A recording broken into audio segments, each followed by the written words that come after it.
So, pasira ko yan sa SM tama ba bukas. Ighag ka sa akin ko na gadget na para sa gagamitin sa kanyang music. Pero di ako nag-agree tolos. Tanganin. Di siya masyadong ma-overwhelmed naman sa ighagan niya kasi ayokong tao agad sa idea na madalian tapos din sa nagsusunod kan pick utos ko sa inyo ang aking kaingon niyan once na hiningi ko sa nila ora-oras ay ako pag naghaga at habok ko gusto ko muna paghihirapan nila lalo na mga aking medyo madunong gusto lang nila masusunod sa gusto nila.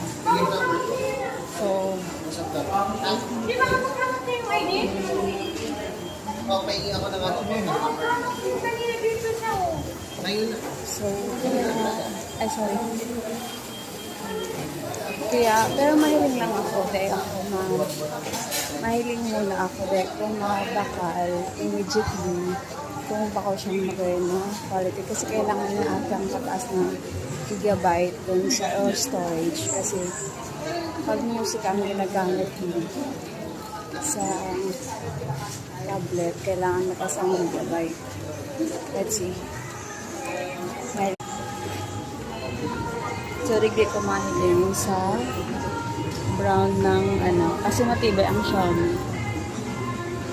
Hindi ko ina-advertise ang Xiaomi pero honestly, magayon ang Xiaomi na gadget para sa everyday na pang araw-araw.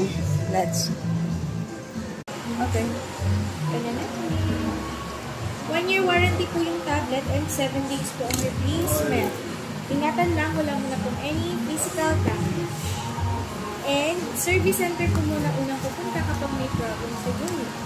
Kasi kailangan po namin ng technical report galing sa technician solution. Yeah. Ma'am, huwag mo muna ito wawalain ha. Kasi sa Yeah. replacement, hinahanap yung serial number. Check ako ma'am, baka po may physical damage. Graphite J o yung dark version.